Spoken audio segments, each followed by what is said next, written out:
Yeah.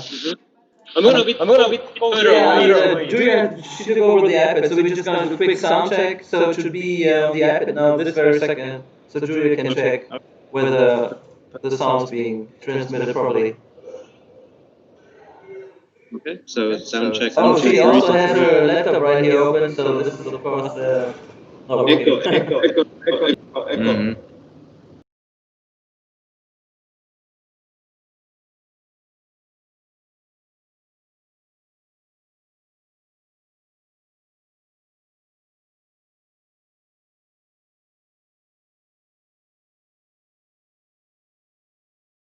Romeo. Okay, yeah, I'm just Julia's laptop was open, so there was an echo. I'm just trying again to see if it's working, and you can. Is it working?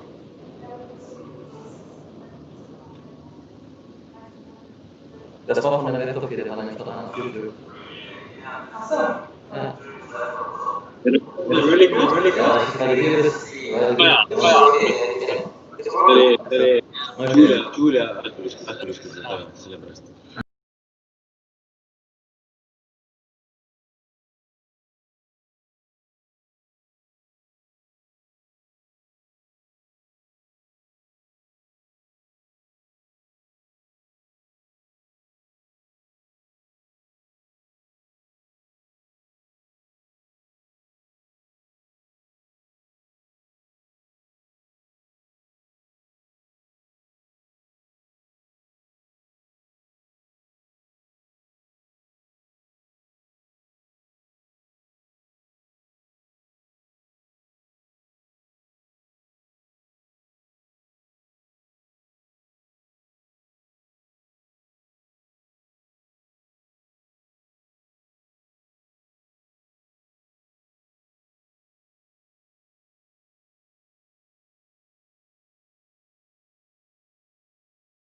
Yeah, I prefer it that way.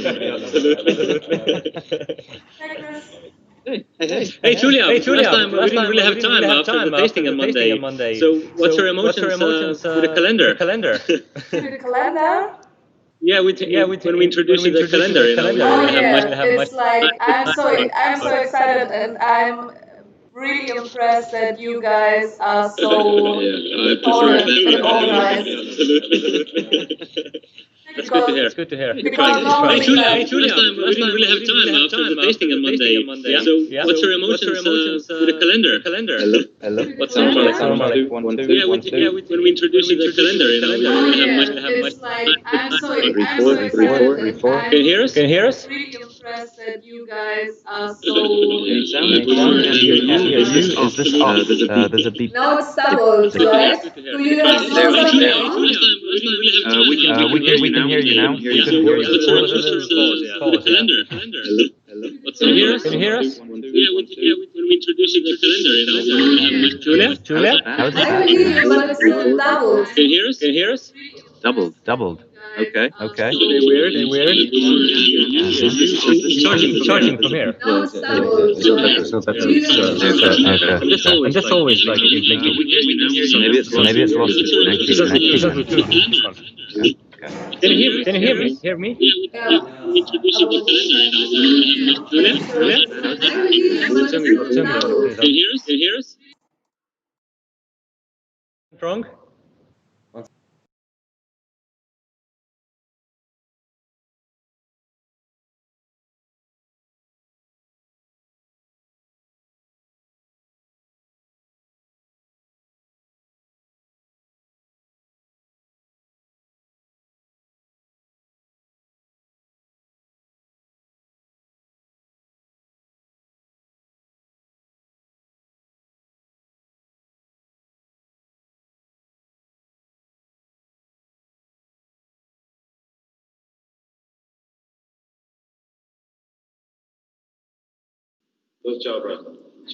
Yeah.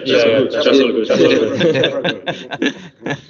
Just sel fookus on veits keerulised võib-olla nagu mulle tundus.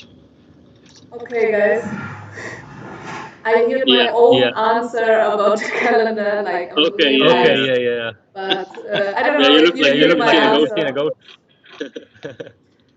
So it's like fantastic that you're so organized and having like already now like a calendar for the whole year. And I'm excited for the beers as well, so can't wait. And also the whole sales team was so good and boosted afterwards. Was really good that we did it. Was a good idea from you guys. Great job. Yeah. Yeah. How's the situation right now in Estonia? Do you have a lockdown as well now, or? No, not yet. Oh, lucky you. Restrictions with some bar opening times and gatherings, but otherwise it's pretty chill. One of the most chilled country in Europe. So yeah, that's Maybe I should book a flight because they already booked a flight 3 days ago for May. Oh. Okay. Brave. Yeah. But I think the only reason is because our government doesn't have any money to give out to bars, so. Oh, okay. So that's for staying open. So oh no, Mexico.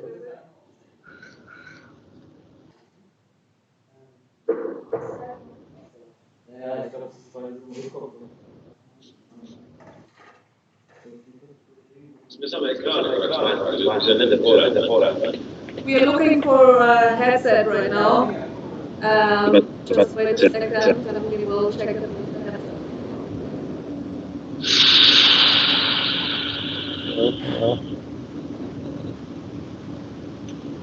We're just checking if we can switch our screen like a peak on our, so we can check our how is our camera. Our setup, yeah. But can you?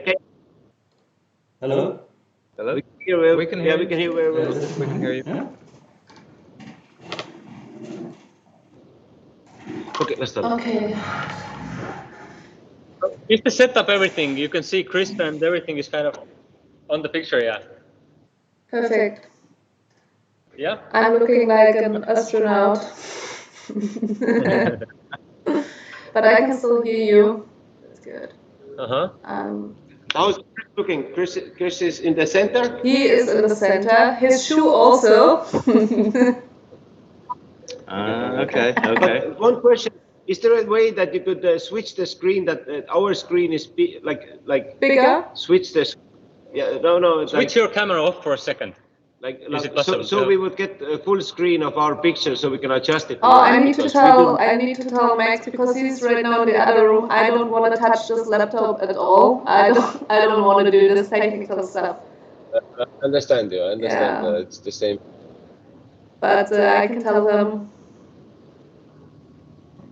It would be like you take a picture with a phone, like you. But you can see. Can you see the screen for YouTube right now, like it is, or you don't? We can see a little. We can see our little screen, but it's not enough. Yeah. Hey, I forgot that Max can hear us as well. So, yeah. Just like Julia, one of the girls is. Kannst du mir das wo verstehen?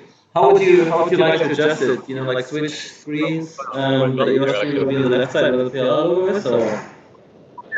So one of the girls upstairs was looking at the stream as well, and she said that it was Echo. Yeah, the echo was on without headphones, but with headphones it's all good. Yeah, I think there's still a little echo, but I think it's better now. Okay, yeah, she said it's really good now.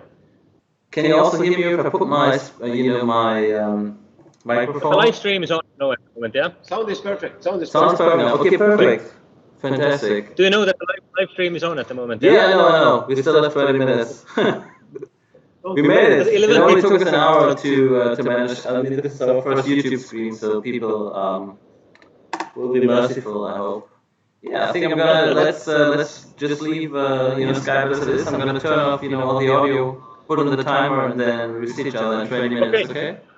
Yeah. Max, just one question. Just one question. Like we move a little bit the camera.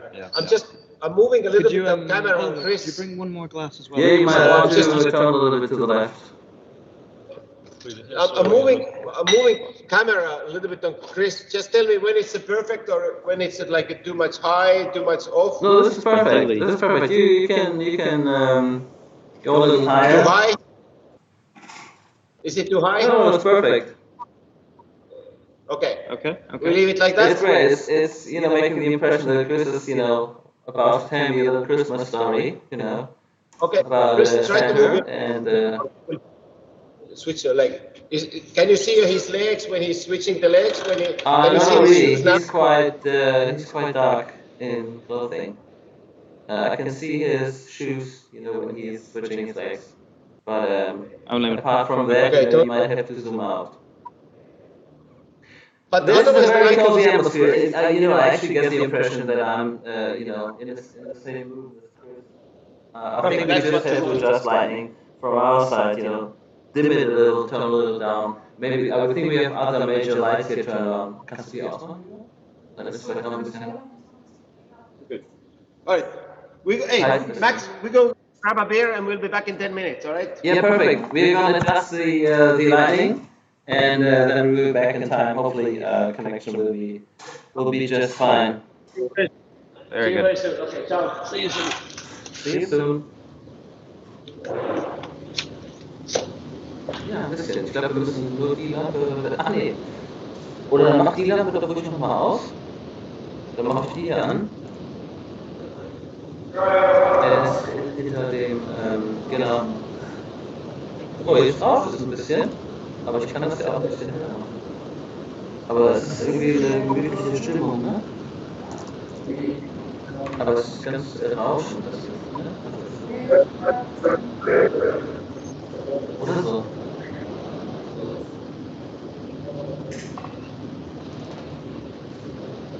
Dann ist es so, ne?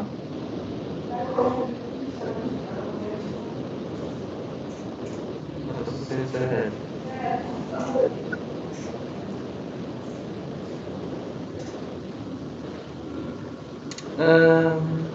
Ja, nee, ich glaube, das ist besser. Ja, genau. Ja, dann machen wir aus. Ich mache mal den Ton aus. Wir haben jetzt noch eine Viertelstunde. Dann stelle ich den Timer nochmal auf eine Viertelstunde. Bitte übrigens auf YouTube live, ne? Ja, das mache ich jetzt. Nee, so sieht man das nicht. Vielleicht ist das noch ein bisschen. Nee.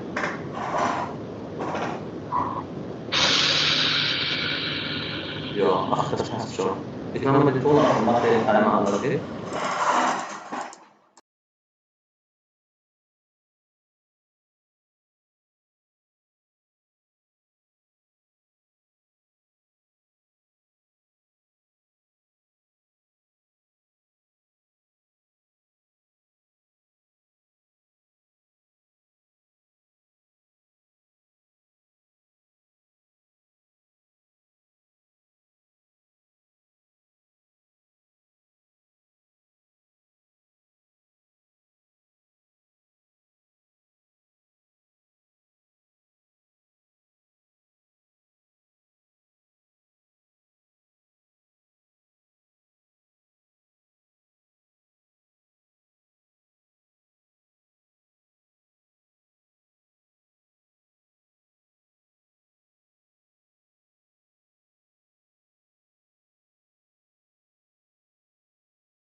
just I think I've turned on all the volumes, so everybody who's watching now, welcome. We're gonna have a little tasting tonight. Because Chris is a native English speaker, we're gonna do it in English, of course.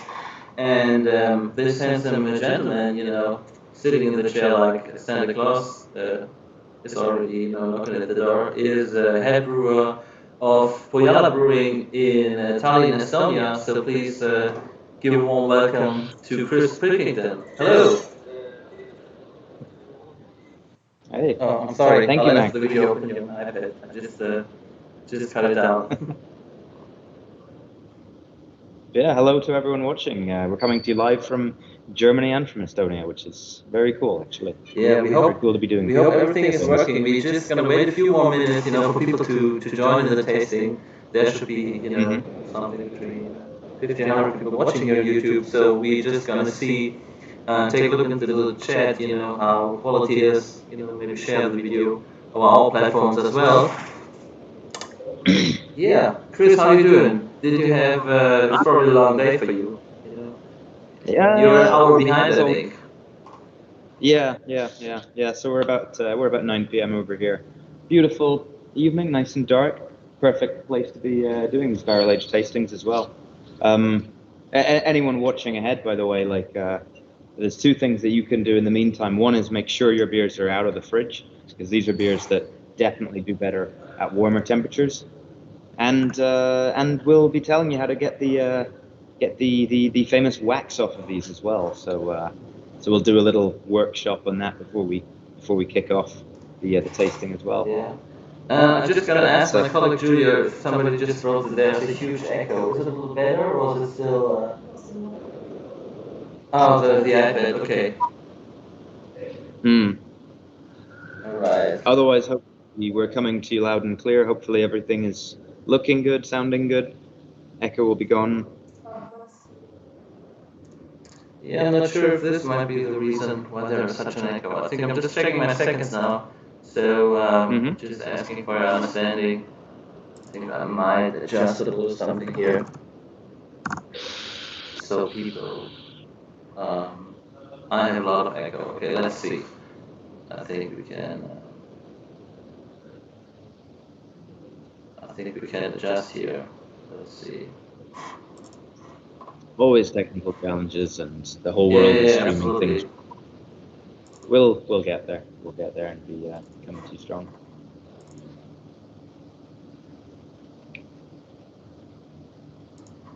So we're. As you can probably see if you're in the stream already. We're in our Is this better actually? If I just use this microphone? Let's see. For us, it sounds perfectly adequate. I think for you guys it's probably the same, right? Yeah, exactly.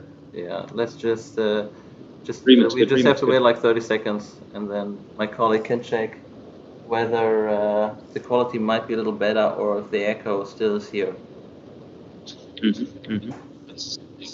Viel schlechter? Okay, it's way worse, she says.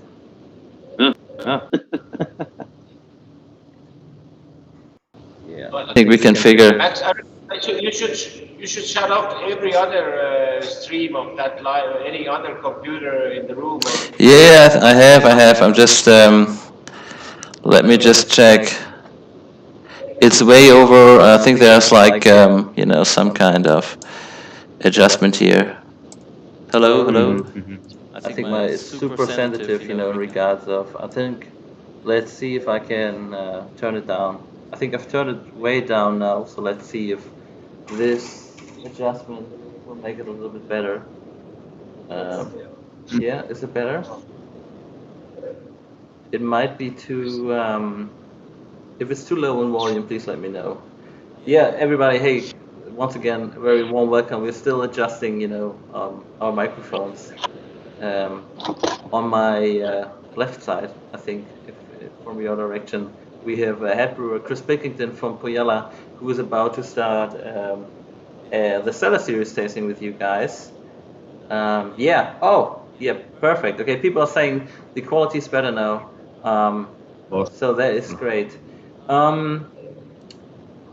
Chris, like you just said, there's a little preparation we have to do in, regards of the waxing of the bottles.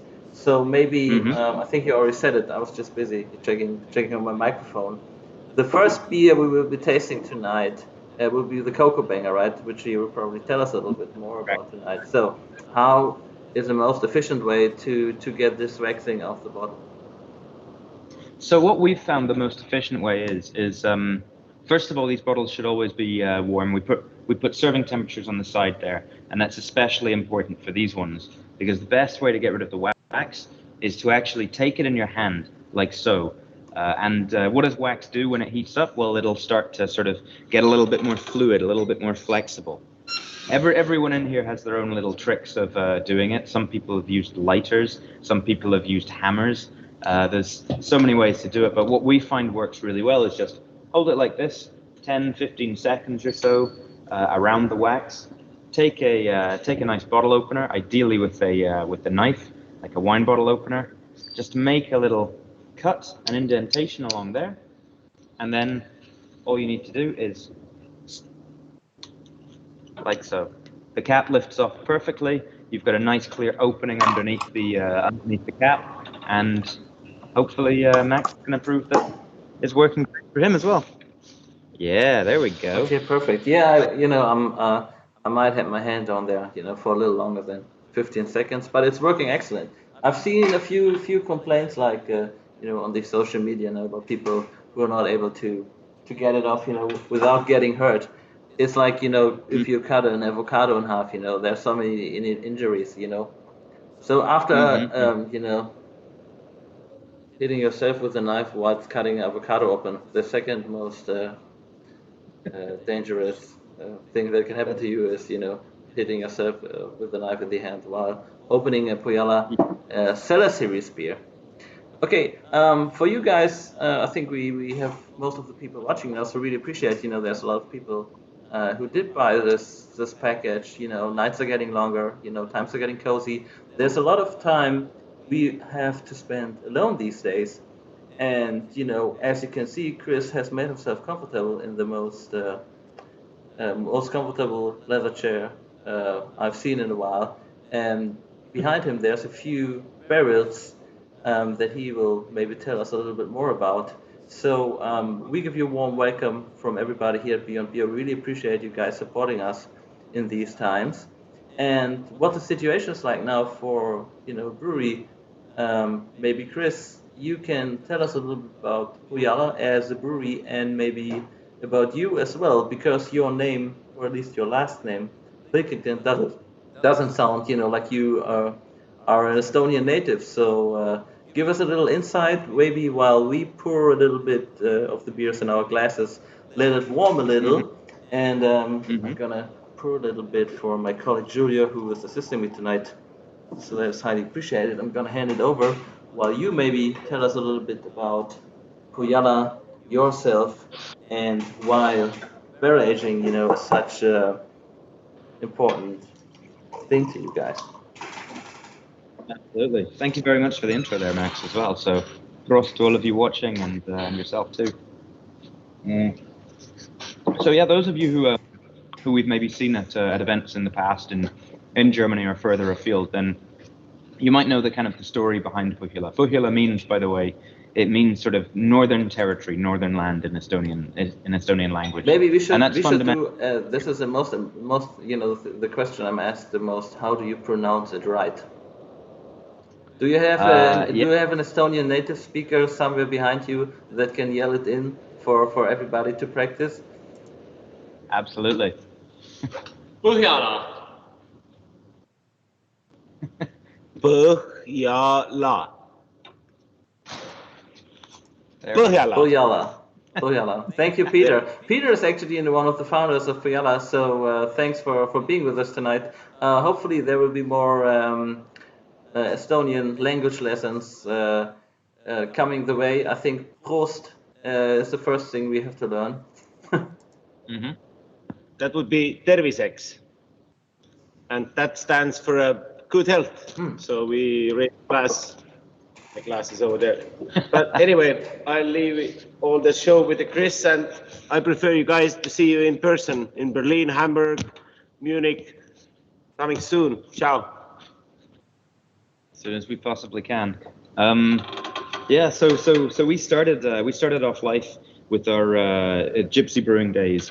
2012, our first batch was brewed, and 2013 it was released. It was a beer you might have had before, Night in Estonian, an Imperial Baltic Porter, and that kind of started off our trail of who we are. We're a brewery that loves big, dark, bold flavors. You know, we're not one who's always out to make the next like pale ale that everyone will try, but we want to make beers that are meaningful and important to us, and that started off as these sort of these imperial beers that we did then. But what was always in the back of our heads when we were starting out was barrels. I mean, I'm as Max you pointed out, then I'm not Estonian natively. I'm Scottish, and Scottish people, we generally like barrels as well for different things than beer, but that's to each their own. We kind of always thought like we can do something with these barrels. We can make the styles of beers that we want to do. They benefit from aging, from a little bit more time and a little bit of different flavors that you can get in there. So we kind of already from 2014, when we opened our first brewery, we were starting barrel aging then.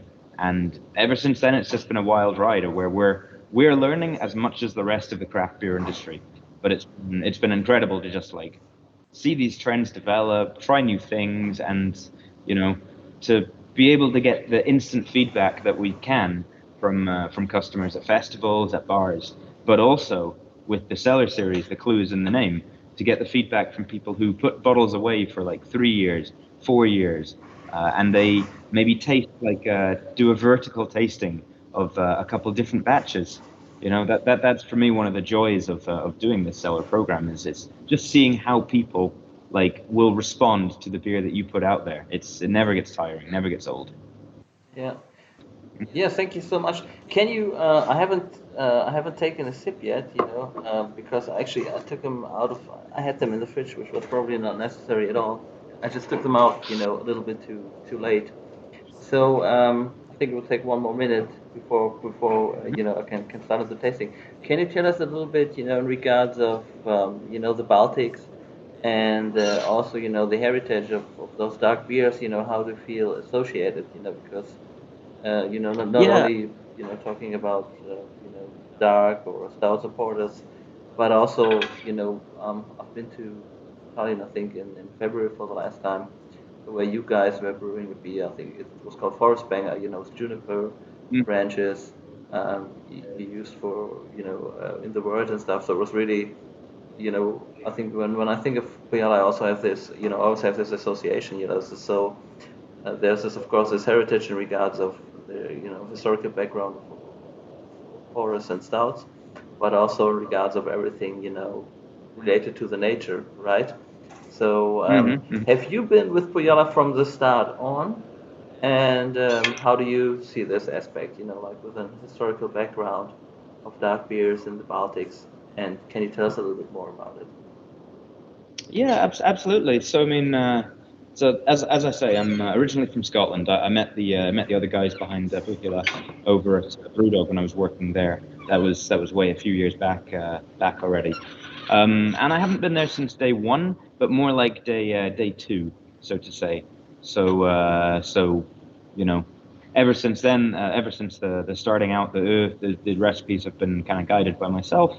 But they're recipes that are coming from all of us as well, because you know, Estonia, why we kind of released this Imperial Baltic Porter as the very first beer, it wasn't at all because we thought, okay, we're gonna go absolutely crazy. It was more that, you know, the Baltic Porter is actually a style where the clue is in the name. It comes from the Baltic region. It comes from Estonia. It's the only beer style really that is native and deriving from the country. So this is something where it had kind of died out. You could get some great examples of porters in America, in the UK, in Australia of all places. But what you couldn't get is a Baltic Porter from Estonia, from the homeland of it. So we just wanted to address that. It's very cold, it's very dark. I mean, at the moment, it's been the same sort of light outside as it is at 9 p.m. in Estonia as it was at 4 p.m. And we still have a little bit more darkness to come before the end of the year. So so it's a country that we've always been keen on these beers that will warm you up a little bit, that will kind of reflect the conditions that we have here, and it's not just in the dark beers, the strong beers, the sweet beers, the ones that keep you warm, like a winter coat will do as you go out. But it's also these beers that have a sort of a provenance, a history from here, and that is with, as you say, Max, the forest ingredients. The forest series we have is where we're exploring ingredients from Estonian nature, like spruce tips in non-alcoholic IPAs, like pine needles in brown ales, like all these sort of berries that you can get specifically from the forest, things like this. So, Estonia is a country where people still go out and pick things. They still go foraging themselves. It's not something that you do as a fun, cool, hipster hobby. It's something that you just do because it's a fun experience still. So we kind of wanted our beers to reflect that as well. Hence the Forest Banger, like you say, that was meant to be so that you can experience a walk in the Estonian nature without having to come to Estonia necessarily, which right now in this year has been actually a pretty great experience, I would say. If you want to get a taste for how it would be to walk through the forests of Estonia, drink a Forest Banger. Yeah, I think we should definitely talk about this as well, because I was I think it was so incredible to actually watch, not just from from the ingredients that you would use. It was rowan berries as well, but also about the process. I was there was this kettle where they would actually heat up the water, and they would brew this juniper branch tea, and it was so aromatic. Like you would be sitting in a sauna, and somebody would pour over this herbal extract. It was the most refreshing thing actually to taste as well. It was so great. It was just so it sounds maybe too simple, but you had I was just so impressed, that you're not just throw ingredients in the kettle at some point, boil it whatsoever, but not just use water, to brew the beer, and you would brew a juniper branch tea, and then you would mash in. I was just flashed. It was really such a great experience. I think I took a few videos. I've posted it, on our social media pages as well, because I was quite impressed, when I was there and experienced it. But I think we can get to that later, because we have to start drinking at some point. I think you already poured it. Me and Julia, we're gonna cheer to her now. She already took a sip, I think, as well. So the first beer we will be tasting from the Cellar Series tonight will be the Cocoa Banger, which is a barrel-aged imperial stout with coffee and coconut, who is also aged in American rye whiskey barrels. I think I'm gonna take a few sips and smells. If you can tell us a little bit about your Cellar Series program in total, how it has developed over the years, and how the process of not just barrel aging beers but also blending afterwards to the finished product is established at the brewery. I think this is something really, really fun to talk about, and I would love to hear. So cheers to you guys. I really appreciate you taking part in this tasting. Hit up 6, everyone. So our barrel aging program, it's something where we've been learning as we've kind of been going, and we've been going now since, as I say, 2014. We've learned a little bit along the way, but there's still a lot more to learn. But what we've done is we've always tried to push as much boundaries as we can, not just to release something and that's it. We try and always learn from this sort of thing. So what we've been able to do is this is now actually our second brewery where we're in. It's a bit more in the central Tallinn. It's a little bit bigger because we were outgrown of the previous one. But one of the great advantages for that is that we have much more space, as you can see behind me, to fill this place up with barrels, because in the last place we could only have a small number, whereas here we can kind of put in as much as we really want to, which is very beneficial for us, because we've started out doing barrel aging as a very straightforward experiment. We've started putting one beer into one type of barrel, and when it's done, it's done. That's it, released. But we've found over the years that there's many more approaches that you can do to get the best out of these beers. So I mean, we're now doing all sorts of different experiments, as you'll be able to taste through some of these here, and in some of our other Cellar Series range. We'll still do things where we take one single batch of one beer in one type of barrel and release it, but we'll also do many others as well. Like, we've sort of improvised a sort of Cellar method for our EXO, which can sort you of tell our us imperial what is the Cellar method? Yeah. So the Cellar method traditionally would be you take you have one barrel and then you take 20 liters out and then you top it up again with 20 liters, and that's a little bit more difficult to do on the sort of the barrel aging scale that we've got going on here. Otherwise, no one would be able to drink it because we'd have been drinking it all ourselves. So what we've done instead is we take barrels, and we're using these cognac barrels repeatedly for longer times and longer times. And when we empty it, then we'll refill it again, and that will become the oldest vintage in this blend. Because what we do before we release any batch of EXO is we'll take all of the ones that we have. We'll have some that's maybe like 3-month-old fresh cognac barrels. We'll have some that's like 6-month-old second use cognac barrels. We'll have some that's up to 2 years old or older in this whole blend. And as we go, then the most recent barrel will then become the second most recent. So we're always keeping that little touch of the very first batch in there going forward. It makes the beer a lot more work to release every time, but it adds so much more to the experience, because you're getting not just like the hit of one type of cognac, one type of batch. You're getting this long-term aging. You're getting this real depth of flavor, and you're capturing the cognac, but capturing the beer as well. And that's a big thing for us. It shouldn't be that you crack open one of these beers and all you taste is a barrel. You know, if you want that, then go and get yourself a whiskey or a bourbon, because we believe there's so much more that beer can add to these experiences. That's kind of our approach anyway.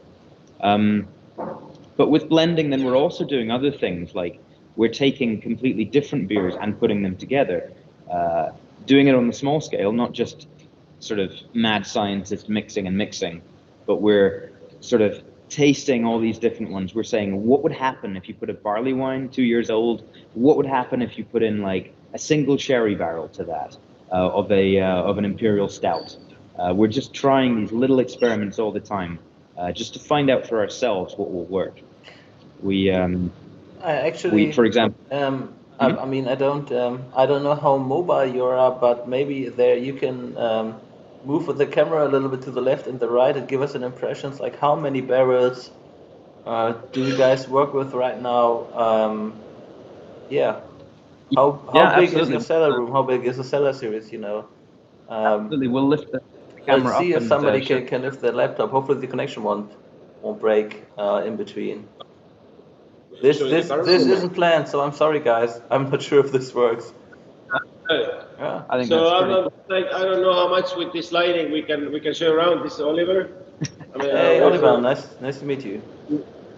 Hey guys. Yeah, it looks like Oliver's testing, from random barrels. So, we arranged them around a little bit, but there's like more in the back, but it's pretty dark here. So Yeah. I'm hoping we get the setting back in, kind of. But yeah, basically we have around about in this room we have around about 200 something barrels. We have some more out in the larger cellar as well. But what's cool as well is not just the number of the barrels, but sort of everything that we've got going on here. We've got because we try and keep a lot of them tucked away. So this beer that we're drinking, which I'll talk to you about in a bit, we released a larger amount of this, but at the same time we kept 2 of these barrels behind, just 2, so that we could see how this develops, so that if we want to do something like this in the future, maybe the time that we gave it is one thing, but maybe it can benefit from longer, or maybe by that point it's hit its peak and we should have bottled it like even sooner. So we try and always play around as much as we can, and add not just like an extra 20 barrels, but 20 barrels that are going to really teach us something. We'll take beers that aren't going to barrels normally, and we'll fill just one, just to see what would this beer be like inside a barrel. What this larger space allows us to do, and it's very cool. And it also means that we have this great blending stock ability as well. It means that when we're putting together a release, then we're not just saying, oh, what do we have that we can put out there, but rather we can say, well, we rather have too much to choose from. What is how many of these barrels are 10 out of 10? Is there a 9 out of 10 in there? Well, do we need it if all the rest are this good? No, we already have all the best barrels that we want. So, that's kind of, for me, the most exciting thing about taking the Cellar Series up to the next level in this brewery, is this ability to just have a large stock, have a large range of things that you can choose from, so that you're not saying, well, this is what I have, but it's kind of like, it gives you this great ability to blend and try out new flavors, so to say. And sometimes you'll get one single barrel that'll really surprise you as well, and that can be something that can launch off into whole new beer ideas. I was actually, when I was there in February, there was a delivery of, I think, bourbon barrels coming in. And there were like a few bottles who were actually used, had a previous use to be stored with maple syrup. And you could actually, see, sugars running down from the side. It was quite tasty. I think I wasn't sure how it was in regards of the uses here before. I think it was like bourbon and then maple syrup, or first maple syrup then bourbon, and then you would use it for beer, which inception, layer after layer. So that was quite a thing. Yeah, I mean, I think it says on the bottle, served between 12 and 16 degrees Celsius. I've had it in my hand now for quite a while, and the thing is, when I first poured it, I had quite a strong whiskey barrel impression, which has now faded into more like it has. Of course, there's it is coconutty, but it's coming more along like somewhat almond or hazelnut, and with a little tobacco as well, which I really like, and little woody. It's really it's really well balanced, to say so. I wouldn't say that this is not a beer that would age well. I think this beer wouldn't get hurt being aged for a year or more in private cellars before being enjoyed aging a little bit more sherry or whatever into it. But this is something I really enjoy. I think this is perfect time of the year to do this. Maybe you can guys write in the comments what what you get when you smell the beer, when you taste the beer. Also you can definitely see there's certain amount of residual sweetness covering up the alcohol quite well. And whilst we start to blush, I'm not sure about you, Chris, because I can't see you because it's quite dark. The light here is quite strong, so I'm blushing a little drinking this 30% barrel aged imperial stout, but really enjoying it at the same time. I think I'm gonna while the people have some time to ask us some questions in the comments, give us a little more impressions about how they enjoyed the beer. I'm gonna ask my colleague Julia. Wie schmeckt das? Only Nice. how you say it, gestures. That would be the only impressions coming from the side here. So we will see how that will develop. Okay, let's see. Viola is asking a question. Bourbon, correct me if I'm wrong, has to be in new barrels. That's why there are so many bourbon barrels kicking. But malt whiskey distillers also use them for the vanilla flavor of the oak. Yeah, I think it's what's also special. I think we've talked about this. We had a team meeting on Monday where our team was doing tasting with you as well. So just to get the brewery a little bit, get to know the brewery better, a little bit more about the beers. And you said, hey, of course, something special with the barrel aging program because, most of the barrels, you just use it and then you basically sell the barrels so people will build furniture off of it or whatsoever.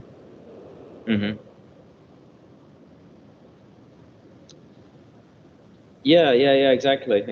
So we, it's been again a bit of a learning experience there because there's obviously some people, some industries like the Scotch whiskey industry is very different to the bourbon industry. Bourbon industry, yeah, you can only use the barrel once, which was great for us Scots because, well, perfect. Someone wants to sell a load of barrels on the cheap, then we'll switch most Scotch whiskey over to bourbon barrels, and it works.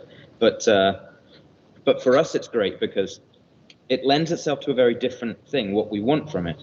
So, bourbon barrels for us, they're going to give us a very intense flavor the first time around. If we were to use them a second time around, it's much longer to get that same flavor and it's a bit less intense. But there are some beers where this can actually be a good thing. And it's the same with the cognac barrels as well. Cognac barrels, the first time you use them, that flavor is intense. It's so intense that you really don't need much time in there. If you leave it in too long, it's going to become overwhelmingly cognac-y. So that's why we actually kind of prefer some barrels to be used a little bit more for longer term, for them to be like a second use. They still give out a lot of character, but they give it out in a more expressive and a bit more like deep rather than simple. They give it in a more complex way, which we like a lot. But again, beer is very different to some other spirits. So there's some of the beers that we've been doing where like we're not even looking per se for a specific spirit character. We're looking more for what would this beer taste like if it was quite a bit older, where the beer will naturally sort of give off some sherry-like, Madeira-like characters, red fruits and that, and sometimes that can be very interesting. So what was a big thing for us was actually learning to treat barrels not just as like an extra box to tick, but like to treat the barrels as a fundamental ingredient, and to build something from using them, to include them from day one in the process, not to use them as an afterthought. And I mean, a bit of credit there to our friends at Birrificio del Ducato, because they taught us this idea of like with the blending as well, that the ingredients, they're not barley, they're not hops, they're not malt, they're not water. The ingredients when you're blending barrel-aged beers are the beers themselves. So you have to kind of take a bit more of a holistic approach. So that's kind of what we try and do as well. Is like we try and not dismiss a barrel immediately if we don't like how it goes first off. We give it a bit of time, like those maple syrup. Julia got me a big glass of water here, so I can I can be sure to stay hydrated, because there's a few very strong beers we were tasting tonight. I just poured a second glass, I'm really enjoying it, For all the people watching, we haven't set, like a ending time for our tasting tonight. We just said, hey, we're gonna have a very cozy weekend tasting, on Friday night. Everybody's at home anyways. There's nowhere you can go. At least in Germany, we're having a lockdown because, in comparison to Estonia, I think on a square kilometer, there's like 100 more people living there compared to your guys' country. So you're quite safe. We have to be a little careful here. So pro tip, stay hydrated. Have a glass of water while enjoying a few beers, so you will stay healthy. There's a nice comment from Ivo Team. He says more coconut might only be achievable by artificial flavorings, I think. And I think he might be right. It's really it tastes quite natural. I really enjoy that. I'm a fan of pastry stouts as well, or I enjoy drinking them. So no offense. But if there's always a way to achieve something most natural, it's really appreciated. Yeah. I mean, this is actually one pro tip. Before I forget it, Max, is I think you said that you're not pouring like all of it, and I'd actually recommend the same. Like as we're going through some of these beers, maybe only pour out half of them at a time, so that you can kind of go back and revisit them later on. that's generally what I would do if I'm doing a couple of them. But yeah, so this beer, the Cocoa Banger Rye Whiskey BA, this is what the code name for me of this beer is Super Cocoa Banger. So we do regularly an imperial stout Cocoa Banger, coffee and coconut, and what we wanted to do here is take all of that but turn it way up a notch. So I mean, this has got about 3 times the amount of coconut, and we're doing that like we've always been doing that with a load of toasted coconut. We get all organic toasted coconut straight from Sri Lanka, and this just has loads of it in the boil, loads of it in the bright tank just prior to packaging after the barrel aging process. The coffee, we wanted to go a little bit more restrained on this because coffee doesn't always age necessarily so well. So we actually picked out a coffee that you were mentioning some nutty characters. We picked one that doesn't have this immediate, like, you're opening a bag of coffee beans, but it rather has these sort of nutty characteristics that reinforced the rye whiskey taste that we could get from the barrels. The barrels on this one are Templeton rye whiskey, by the way. I'll unleash that little secret. We got them freshly emptied straight out of the distillery. They were emptied, and then that same day they were loaded onto a container that was sent straight over to Estonia for us. So fantastic barrels is all I can say, and hopefully get a chance to use them again. Yeah. Yeah, like Chris just said, I don't know if everybody, because somebody just asked, how long will it take for every beer, just to calculate the speed of thinking. As Chris recommended, please, leave the last glass right there, let it get a little more into temperature, because, in the end, the last sequence will be a little vertical, we will be, try the beer separated, between each other. I think it's always a great experience to do so, not just with different vintages of the same beer, but also in regards of this series. So with 35 minutes in, I think it might be some time to train our wax on, wax off routine. So am I right that the Pima PX is the next beer we will be drinking? Yes, absolutely. Okay, so everybody knows how to do it now. We warm up the bottle around 15 seconds. And so let's see how this will come off. The waxing, by the way, is something that has taken us a fair bit of time to get to a stage that we're really happy with. We've tried so many different techniques that are out there, but we're very, very happy for the last few years with how our wax has been working. Strikes a nice balance between being beautiful, being functional, and being functional to open. But I'll talk a little more about that in a minute, I think. Whilst you try to not get hurt opening the bottle cap, there's another question coming from Andre. Mm-hmm. He asked, which roasteries do you work with, and do you use cold brew or immersion of ground coffee? So again, actually, much like the waxing thing here, we've tried multiple different things, and what we've kind of realized is we don't like any one method all the time for everything. So I'm afraid that it's not the easiest answer, but it will vary depending on the beer. So this particular one, for example, the Cocoa Banger BA, we're using a fusion of 2 different techniques there. We're using recirculation of extremely coarsely ground coffee.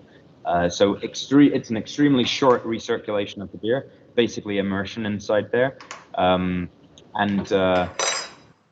for a very short contact time before it gets taken out and replaced with the next one.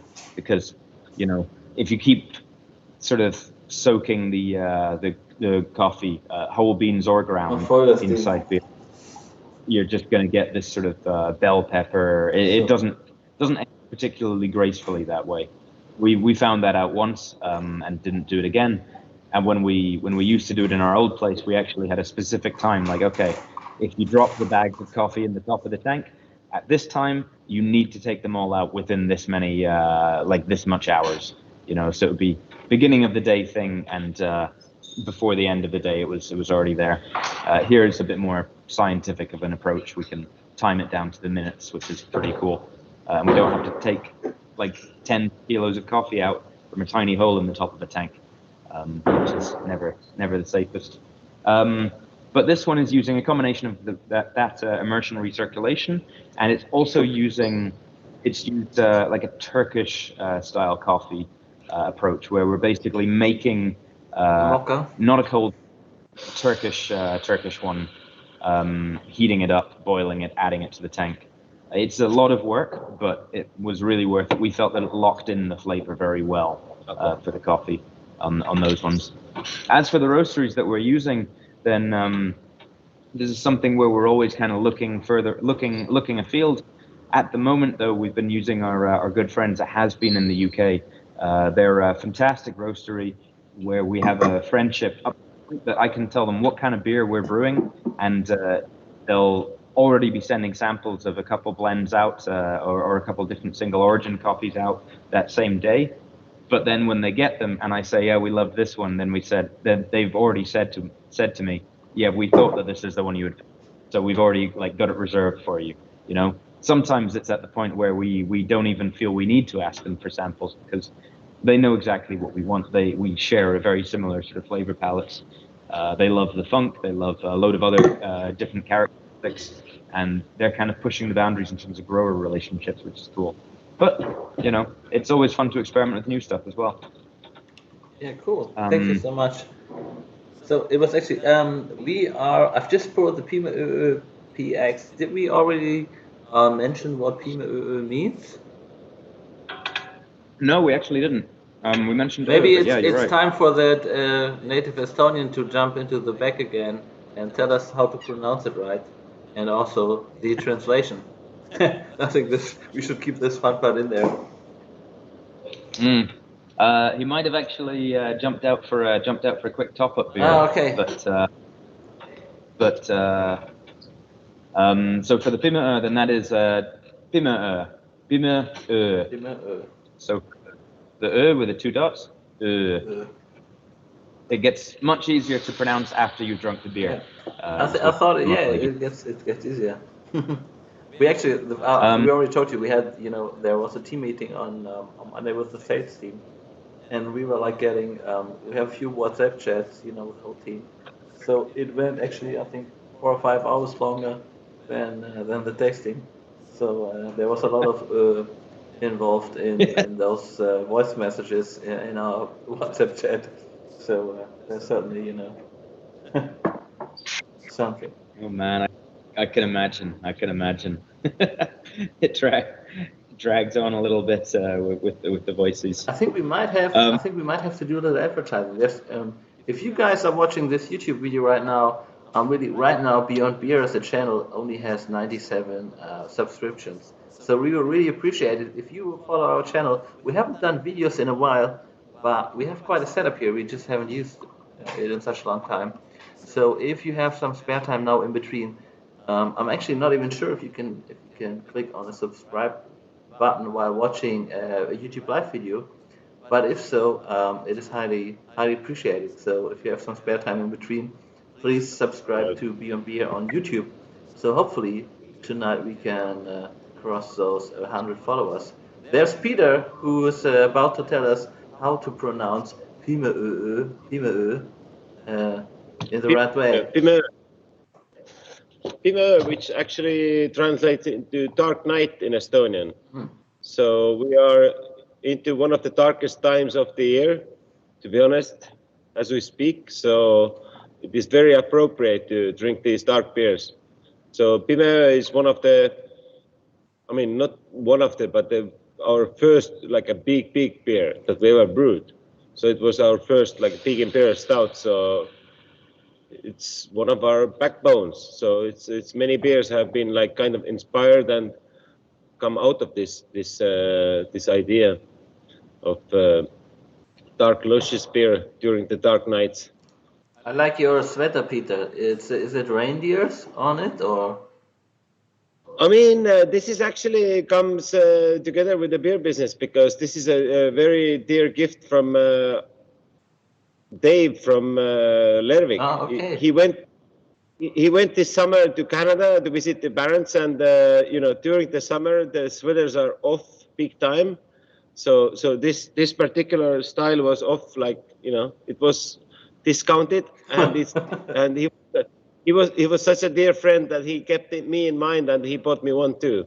So it's Canadian, bought from the Dave from Lervik. So yeah. Thank you, Dave. Thank you, Dave. If he's watching, we should do another tasting with Dave as well. We did one, I think in March, when we had the first lockdown.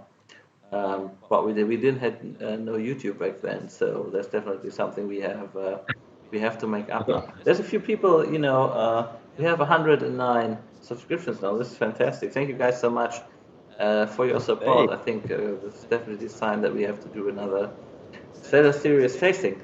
Okay, let's smell it. Let's take the first sip of this beer and see. This is quite something exciting, because it's barrel aged in a sherry keg, which, if you're familiar, with beer tasting, that, aromas of sherry, something that would, beer could also get, from aging, certain oxidation influences or so. So this is something very, very exciting. So, Chris, what do we have here? So as Peter says, and this is kind of one of our workhorses. It's a beer that we brewed originally as a base beer, not as a sherry barrel aged one. But as the name implies, like dark night. This was originally released on for the winter solstice, the darkest night of the year. We then brewed another one, a white stout, Volga, which is like light night, white night, for the latest night of the year, the summer solstice. But what we also did is we'd taken some of the dark night and we'd aged it in this sherry barrel, and then we released that at the same time as this white stout, so it kind of allowed it to keep going, and we've been doing it ever since then. But yeah, the use of sherry barrels for us was quite natural because the beer, as you say, has these characteristics already. And then it just brings in these sort of rich dried fruits, these treacle characters, these really interesting ones. But that little touch of like red fruits and acidity as well from the aging. And I feel that kind of keeps this beer extremely drinkable, despite the high ABV, despite the higher residual sweetness. That little burst of acidity keeps it tasting fresh, but still old in a way. And this is a beer that we basically, it's almost once a year that we're doing this one for almost ever since since 2015. We've only skipped 1 year, I think, and it's a beer that we always look forward to.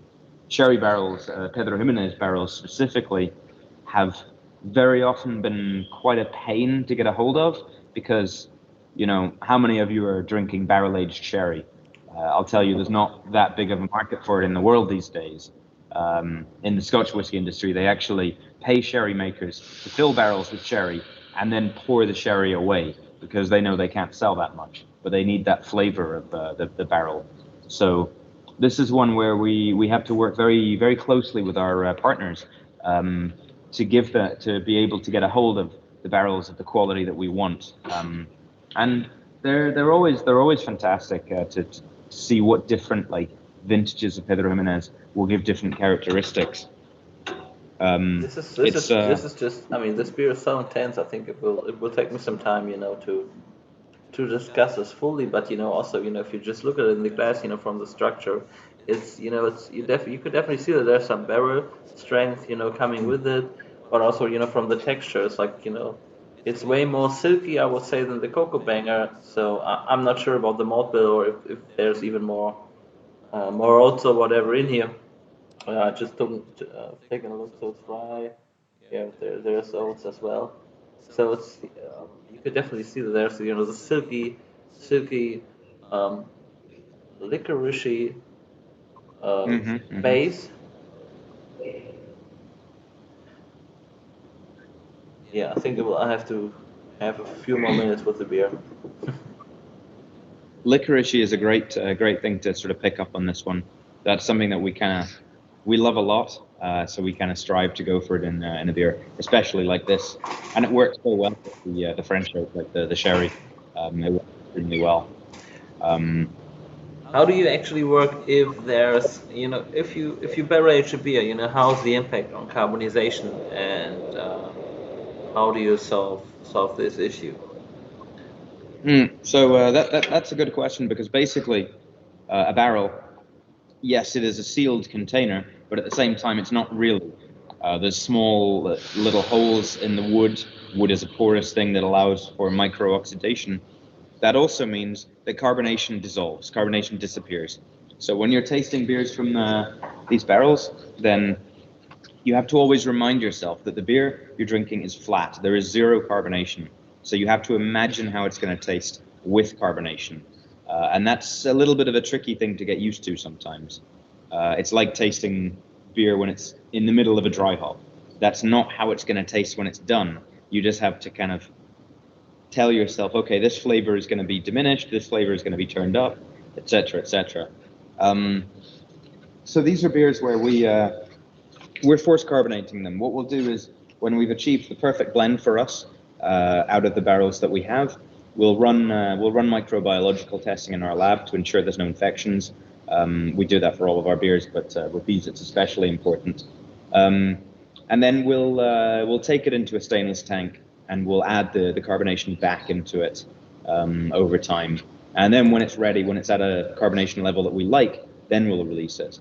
One thing with the barrel-aged beers as well, though, is we're trying to target a little bit lower carbonation than with your regular lagers or IPAs, because the beers themselves, they kind of open up a lot with carbonation, but it can give the impression of the beer being more thin, of being a bit more bitter, and we kind of want the flavor of the liquid rather than the CO2 to be the main focus. And on a similar note as well, with the forced carbonation method that we're using, that means that the beer is ready to drink as soon as you get a hold of it. So what we do is, yes, these are Cellar Series. These are beers that many of them will only get better with a bit of aging in your own personal cellar. But at the same time, we release them when we think that they're ready. We're not saying like, okay, here we go, it's going to be great in a year, drink it then. We're saying this beer is fantastic now. It can definitely get better with time in the bottle, but like, we loved it right now. And what we're trying to do with the Cellar Series is letting the drinker make up their own mind, because I mean, with many beers, then they can say, okay, well, this is a style that I'm going to age it for 9 months and try it, or this is a style I'm going to age for 5 years. Gives a bit more freedom that way. And that's also part of the reason why the wax, because it serves a couple of purposes. One is let's be honest here, it looks absolutely beautiful, at least in my opinion. But more importantly, is to help this beer survive the ravages of time. Bottle caps are always going to let in a little bit of oxygen. This wax forms a sort of barrier that prevents that little bit extra from coming in. And on a personal level as well, I can say that going down to pick a few bottles from the cellar when you've had quite many pints, it makes it a little bit more difficult to choose barrel-aged ones, because, well, you've got to break that wax cap. So it protects you and the beer from yourself, which is a nice little benefit. But yeah, we believe strongly that these beers get very, very good with time, and so we want to help you achieve that in the best way possible, rather than let it just go by itself.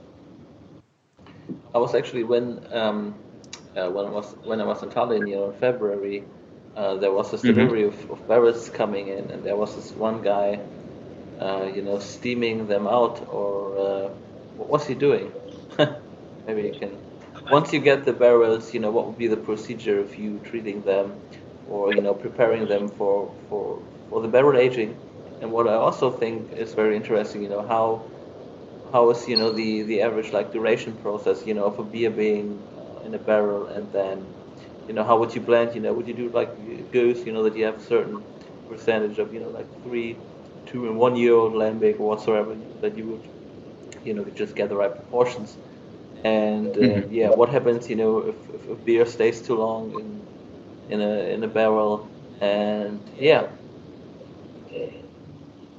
Yeah, so basically with that's a good point, and I mean you were very lucky to see that delivery of the maple ones come in. That was one day. That was one long dark night unloading that truck, but it was a fun time. But yeah, so yeah, what we do is we're not going to kid ourselves that we're in the heart of like bourbon country over here. A lot of the barrels that we're getting a hold of, they're from the States, and even if they're emptied that same day that they're coming over to us, they still spend some time on the water. What we want to do is get them back into the best shape that they can possibly be. So we've found that, especially for ones coming over from the States, then just a little light steaming can really help bring that out, because what it'll do, there's a big sort of, honestly, a little bit of a myth that steaming will strip out some flavors from a barrel and make it sort of not have the character you want. It will strip out some flavors, but what we've found is it will start to remove some of the harsh alcohol-y notes of the spirit, and it'll rather allow that sort of deeper, complex, more expressive character come through. You know, I mean, we don't want to brew beers that taste strongly of alcohol. If you want that, then there's other beverages out there. We want to get the sort of the character of the wood, the character of the spirit, without most of the time this big alcoholic kick. So almost all of our barrels will bring them in and give them a light steam. The only exception is we're very lucky sometimes to get a hold of some dessert wine barrels, and you know, if they're coming to us and they still have like 5 to 10 liters of this awesome dessert wine in them, and they're packed full of CO2 from the shipping place, those ones we're just gonna fill our own glasses full of that dessert wine and then put the beer straight into there, because if they're that fresh, then it's kind of, there's nothing needed to strip out on a wine, let's say. But for us then, what's very important has been like the storage conditions of the barrel. It's not just when you buy it, what you buy, how you treat it, but it's about the longer term, because it's nice to pay attention to the one day that you're filling it, but you know, this barrel is going to be here like 9 months, 12 months, 2 years, or anything in between that. So you want to be looking after it day by day, and so for us, the most important thing is to keep that sort of cellar condition in here. We have a dedicated wing of the brewery, which is in. It's actually physically separated from the rest of it by a big door and some walls, and the temperature in here is not heated in any way. It's not really affected by how much we're boiling in the brew house. It's like a cellar. It's like a cave. So the walls are thick. When the cold comes in, it comes in slowly, and then the temperature change is very slow.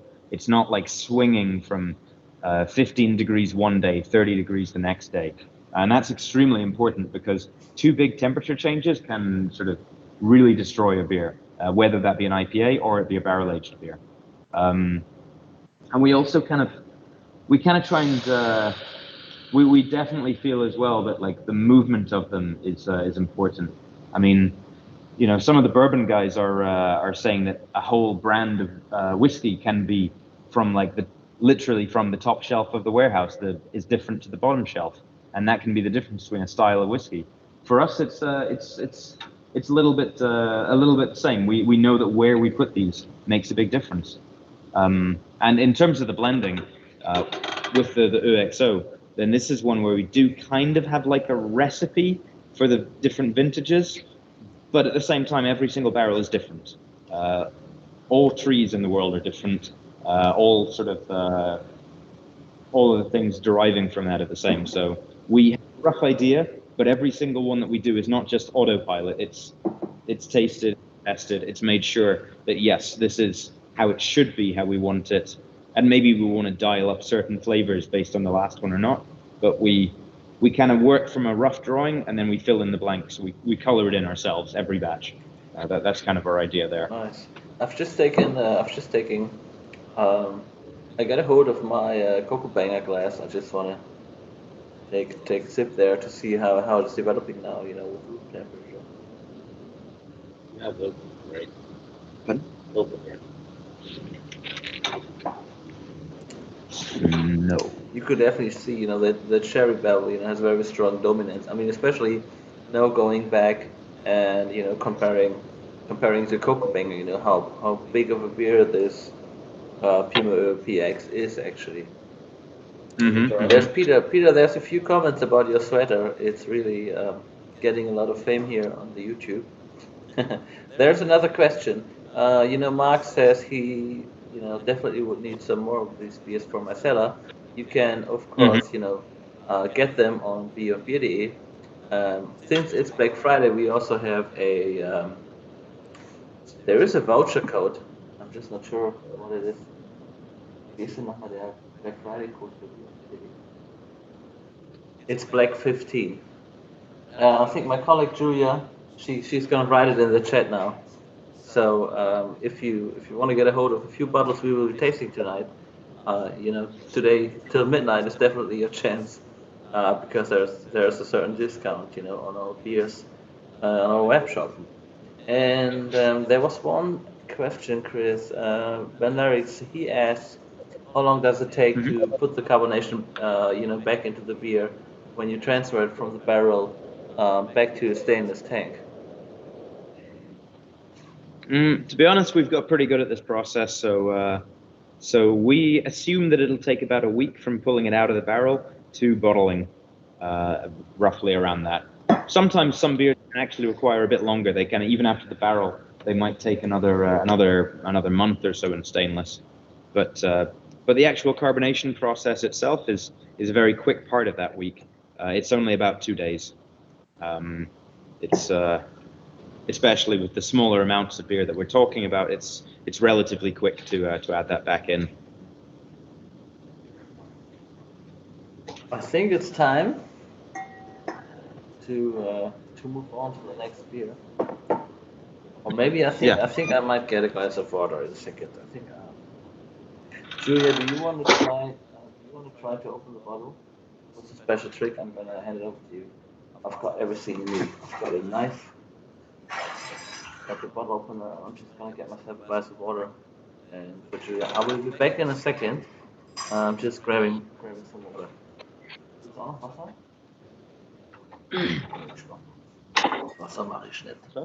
Ich trinke noch Bier. Sonst will ich nicht. Yeah, in the meantime, a little the Glen, the beer that we're going to be drinking. This is, of course, we do a lot of barrel-aged beers, but we always want to learn as much as we can. And that also comes from working with friends like Lervig, working with friends like De Struise, or in this case, with friends like Tempest from Scotland. This is a sort of beer where we both have done before. We wanted to bring that knowledge together. So this is a sort of old historical Scottish beer style, the 160 shilling ale. It's a very different beer from all of the other ones that we've been trying tonight, and you can see that immediately as you pour it out. It's this dark golden, dark red, sort of dried prunes. So Julia is trying to open the bottle as well. I hope she won't get hurt. Good luck. Let's see if that works out. I think she got it. Let's see. Yes. I think it opened now. Okay, let's see. Yeah, and this beer is it's actually from an old historical recipe from the 1800s in the Scottish Brewing Archives, and we tried to recreate it as best we could, and then we aged it in 2 different types of Scotch whiskey barrels, Auchentoshan and Glengarry, which is kind of 2 distilleries that are located the closest to each of myself and Tempest. So it's got quite a multi-layered Scotch whiskey character in there, and this has become something that, like, in-house within Põhjala itself, then we're absolutely loving this beer because it's the last 2. You know, of course, these are imperial stouts, imperial Baltic porters. These are dark, rich, heavy beers, but this is something completely different, and it's nice to do different. It's nice to be able to stretch your wings and see just how far can you go. And this is one where we felt this has paid off so well because we love this beer. I'm not going to lie, we're absolutely stoked. I have a case of this sitting in my own cellar. It has such deep, like floral notes. Max, I apologize to jump in on this one because Chris is being a little bit too modest here.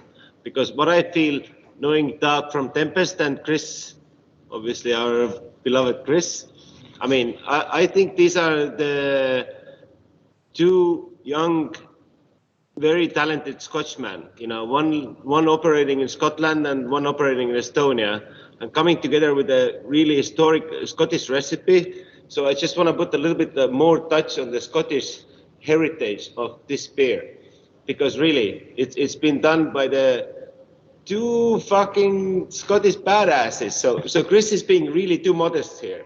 It's really revolutionary beer for me, because like Chris said, it's historical recipe. It's not being tried out too much, and now like two young guns are trying it out, and I think they nailed it. So I can you give us some more insights on 160 shilling ale? You know, from a historical background, and also how you approached it and adapted to it. Yeah, absolutely. So the shilling ale is like, the name shilling is referring to the old currency of the UK. And this was based on the sort of the tax rates. So you would have like a 40 shilling ale, 80 shilling, 60 shilling, and they would go up in ABV because, the 40 shilling means you pay 40 shilling of tax on it. The 60 is this. The more tax, the more alcohol. 160 shilling is pretty high up there, as you can see from the ABV on this. I mean, before the barrels, this was around about 11% ABV, so this was a very strong beer already.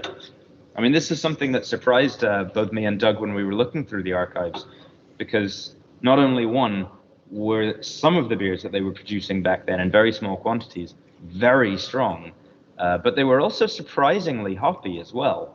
Now, this beer is not very hoppy anymore after the barrel, but before it went into there, it just had this insane character. We kind of were all taken a bit back by that.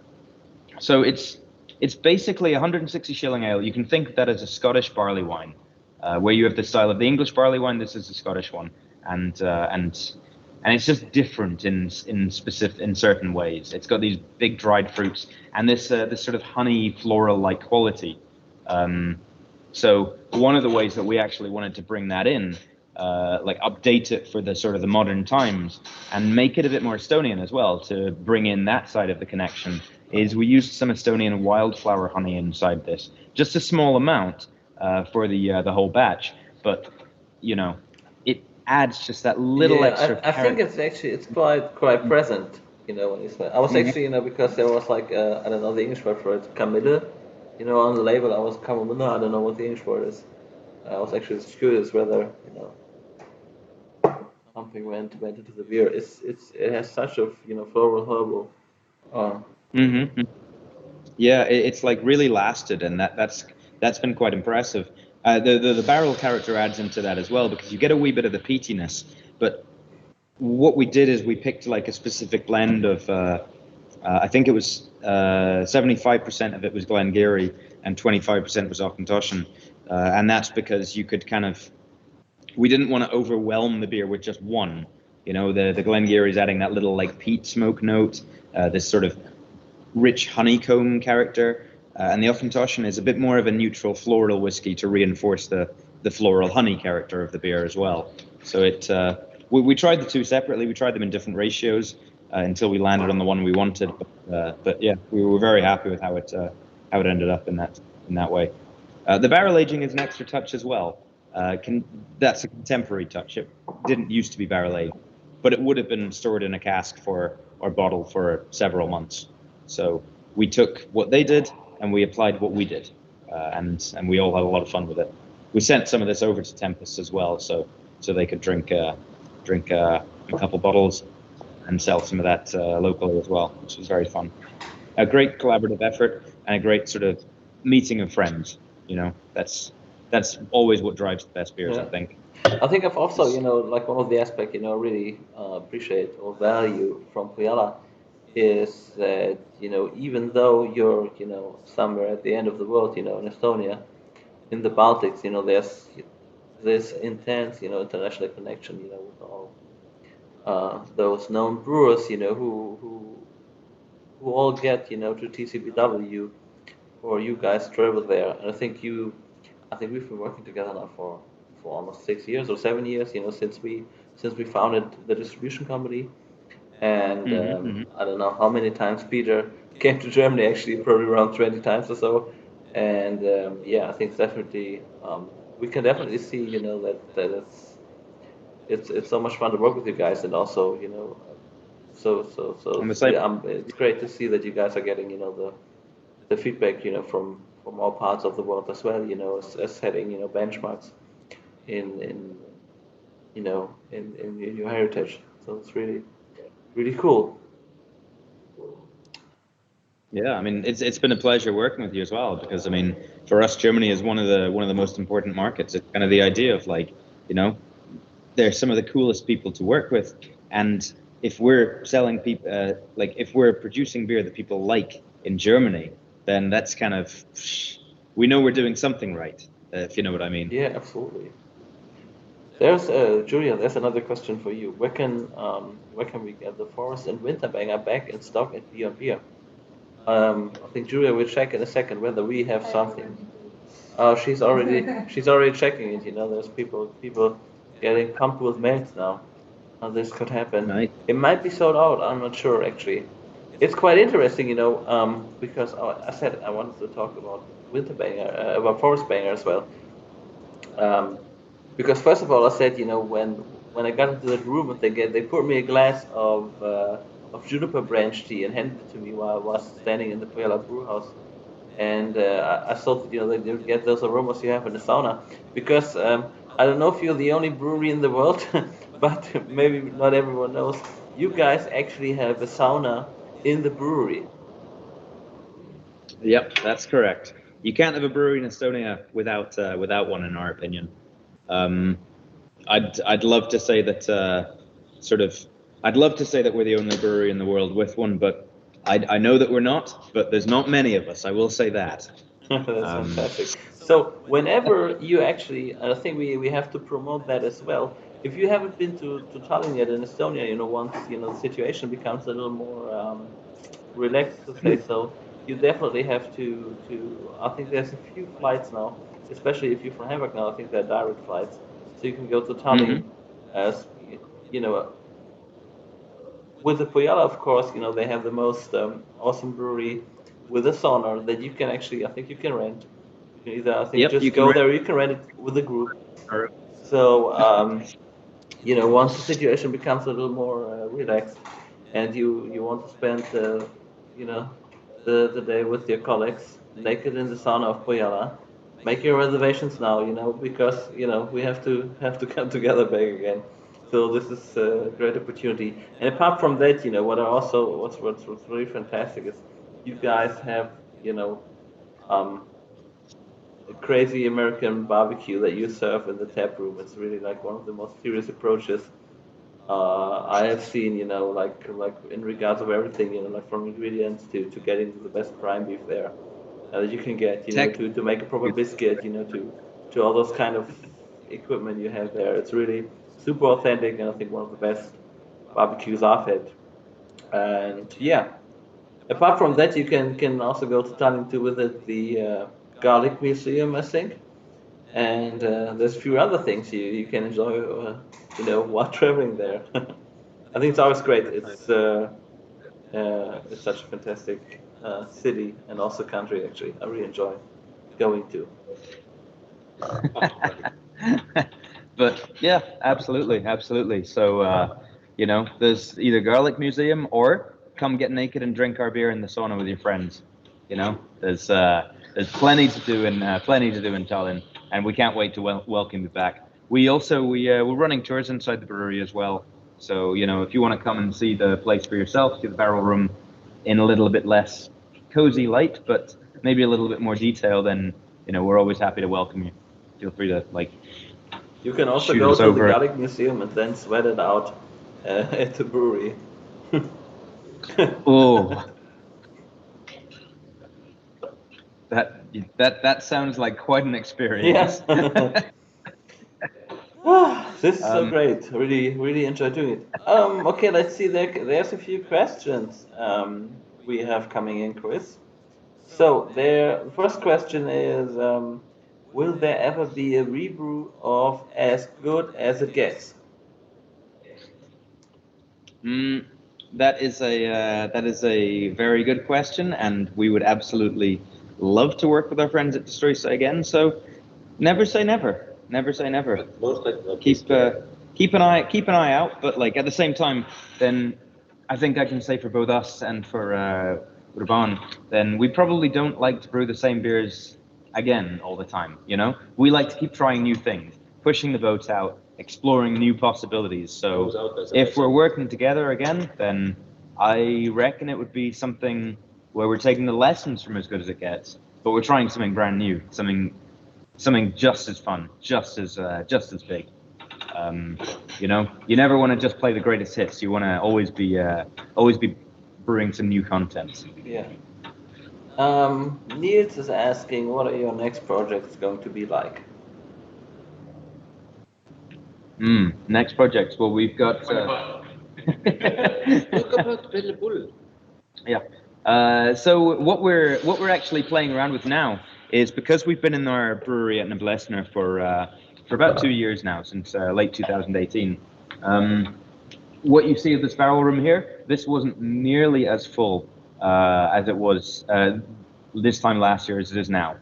So we're launching some of the beers for next year are focusing a little bit more on this blending aspect of taking the best beers that we possibly have in here and creating new stuff. And at the same time, we're sort of we're using the expansion in the room to try out some new things, because now we know how our equipment works really well. We know how to brew some of the best beers we possibly can. So, you know, later this year we've got one rebrew coming of one of our old favorites in Islay barrels, Freud. But at the same time, we also have one of our other craziest beers coming out, Belle Boule, beautiful bubble in French. And that is our very first, no, not our very first, our second barrel-aged Imperial Sour. The first one was a collaboration with Tuul Imperial Genie way back when. But this one is going to be aged in a ridiculous blend of, it's going to be using some fantastic berries from the Estonian nature. And it's then going to be aged in Champagne and Sauternes barrels. Two barrels that we kind of have tried a little bit, but we've never gone all the way. So now we're going all the way. And that's sort of a long-term project, but one I cannot wait to bring out. So much different from what we usually bring out, you know. Exactly. Peter is just saying again, it's like with the Glen Noble, it's something different, but different is not bad. Different is exciting, and different, it allows you to really take something that you've nailed already and add an extra layer to it. So those of you who've tried our Torm, our Tuul, other beers in this sort of imperial sour style, then expect something like that. But again, turn every dial up just that little bit more. Yeah, it's. I can't wait for that one. I can't wait. There's somebody saying here.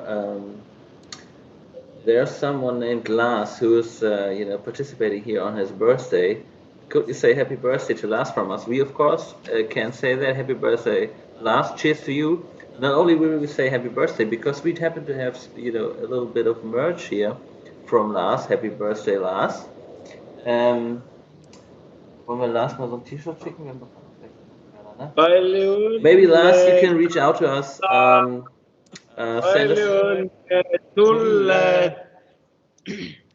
so that's happy birthday in Estonian. Yeah.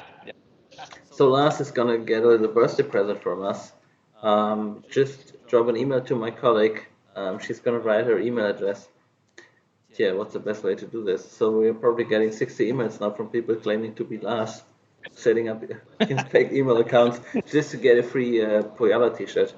Now Lars, just drop an email to my colleague. Ihre E-Mail-Adresse ist julia@brausturm.de.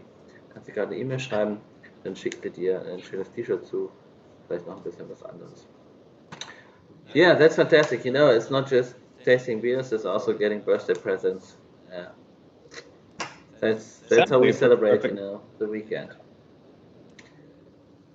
I'm getting a little warmth here, really. For everybody taking a breath now, this will be a great time to subscribe to our YouTube channel, because we've already we are at 110 subscriptions. So if you haven't, and you would like to follow us in regards of all the content that is coming through, it is highly appreciated to subscribe to our channel. Chris, I've heard you are doing quite a lot of online tastings these days, right? If I'm right aware, there's another one in Germany tomorrow where you will be participating. Is this correct? Yeah, correct. Busy man. So we'll be our cozy armchair in the barrel room. It's honestly very nice to be able to still keep in touch with a lot of people this way. Yeah. It's obviously we'd love to be in person, but if we can't, well, this is better than just not. So yeah. Yeah, absolutely. It's very cool shown by yourselves and some of the other guys about this in Germany. So yeah, we kind of love doing things like this and staying in touch. Yeah. Actually, because we haven't talked about it yet, I mean, we shortly mentioned it, the TCBW, the Tallinn Craft Beer Weekend, which is, for me, to be honest, the best beer festival in Europe. And Thank you. I think it's usually in May. So let's just hope that the vaccines are out early next year. So most of the people, if you ever see if you follow Põhjala on Instagram or Facebook and you see that there's a message, the tickets go on sale. Usually, better be fast, because I think it takes 20 or 30 minutes for them to sell out. Right, Peter? What is your indication on the next year? Are you optimistic? At the moment, the situation is that we had to cancel, obviously, this year's edition, meaning we had about 25% people. We had a sellout event, and 25% people decided to refund. So basically, we will be deciding about. We have booked a menu for the 30th of April and 1st of May for next year. So these are the dates for DCBW 2021, and we will reconfirm them in the end of February. Because at the moment, there's no point to estimate anything. We don't want to do the Zoom festival. We really want to come back to the old format when we meet friends and clink glasses and drink beer together and have fun. So really do hope that this will happen in the early May. That is what is our original festival date, the first weekend of May. But as I said, we reconfirm in February, and if it's not happening in early May, it will happen sometime in late summer, because we will push it through, one way or another next spring, summer. So yeah, please come. We have so much fun happening here. It's not just the barrel room where we're at now. Max knows we have a sauna and a restaurant. Yes. And the whole town around us. It's not just us. It's not just Põhjala. Tallinn is so much more. There's so many brewers. There's so many restaurants and bars and places to go. So it's really, Max can tell you all about it. I can tell you all about it. I went out for dinner in February. I was there and had the best tartare in my life, actually. Yes, exactly. I know. Yeah. That's a good. I think there's a few people coming. I think there, who's our Berlin sales rep. She already booked her tickets, and this is just the most fun event to go to. Actually, can't wait. Do you still have the old tap room? Because when I was there 2 years ago or 3 years, I can't remember. Speakeasy. Or it burned down? No. I don't know. Or something? I'm in the picture or no? No, I'm in the picture. No, I can see. Yeah, you're in the picture. Very small. No, it's the old tap room or the speakeasy. It's happening. It's a burger box. You remember our neighbors who served these beautiful burgers for our Sunday hangover day? They took over the bar. So our old bar is happening under the new name, but you can still get our beer in that location if you're asking. I can't wait. So if you plan to go now, make your reservations. Local advertising, but yeah, just to give you an update that Tallinn is really full of these little spots you know, it's Max can confirm. You know, it's a week off and come here. All week. All right, enough of advertising of Yeah. So this is Peter Keek of the Estonian tourist agency. Thank you, He's, exactly. Thank you very much. It's just You great. know, No, but you guys, serious. If you ever, plan to go there, if you want to meet Peter, as you can see, he's in a very good mood, which is which is even better, when TCPW is happening. Chris, I'm not sure if you believe me or not, but I managed to, in one session, I managed to drink all beers. I think it was the third session. That has got to be did you get a medal for that? No, I didn't. That's Actually, but what I have is, let's see. I got like here I got my brewer's pass. Mm-hmm. So I managed, to sneak behind the counters where the beer was being poured, and just from the back I was going like through the I can't even remember if it was 2 or 3 halts, and just drinking. I think it was 120 or so in one session. I can't really remember.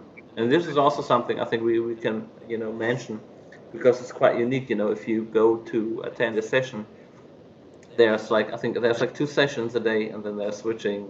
After one session for 3.5 or 4 hours or so, they're switching the beers, and then you have another 120 beers that you can actually taste, and it's really really nice people. Everybody's in a good mood. There's like no drunk people, or in any inappropriate way. It's really just people enjoying good beers. So we have to promote that. You should definitely go there, because we will. Esther will, I think, Julia will go as well. She's got the ticket in her pocket. Yeah. One of the best things for us actually is like, there's a lot of festivals where there's some massive lines for a lot of the breweries. For us, there's 1 or 2 breweries definitely that have a lot of lines, but a lot of the people are kind of the mindset that, okay, I can line up for this, but I'm surrounded by every beer here is good, so I'll actually try and go over here. This I haven't tried. This I haven't tried. There's this great like exploration of flavor that's happening there, which we kind of love. We love that. Also, we're trying to make it a festival that's for us as brewers to enjoy. So we're kind of very happy to see people just going around trying new stuff all the time, not making massive lines for the hype places, but just trying all the new beers available to them. That's really fun. That's really fun. Oh, that's so great. Vince. Yeah. Well, actually, I think we were in this now for like 1.5 hours, which I think, my opinion, is like the perfect time. I think I have a little sip left of all the beers, which I will enjoy, within the next half an hour to make it a smooth finish. So thank you guys so much for participating, in this tasting. And I hope for everybody's watching, you have some fun as well. Maybe you have a little left in your glasses. I think so, drinking those bold beers. We really appreciate so many people participating in this, and I think we should definitely do this more often, depending on how the situation is going to develop. I think we can also move from not only doing a Cellar Series tasting, but as we said earlier in this tasting. We should definitely do something in regards of the forest heritage of the beers Põhjala is doing. Because actually, Peter, since we had the lockdown, we had a really great idea, because we said, if the Berlin Beer Week is going to happen, we rent a bus and we take like 40, 50 people into the forests, and we go take a walk and do a tasting in the forest, while looking for the ingredients we would actually find in the beers. And this is something I still, think is a very great idea, and I want to do so, to people to go out, get them a little bit more in touch, see, what a brew tip looks like, what it smells like, what time of the year it is brewing, what an impact it will make in the beers. And I think you guys are, such a great example of living that. So really, really appreciate it. And for the people, who enjoyed the beers and want to, get a grip of a few more bottles, like I said, go over there to beyondbeer.de. I think you have like 2.5 more hours to use a Black Friday voucher code, which is Black15. One of our colleagues is going to post it again, either Ellie or Julia. And yeah, we really, really appreciate it. It's really, I think, like around 60 people, they stayed through this. Usually you have a lot of people, jumping on and off. So this was really great. You guys definitely stay safe. We will be here for you.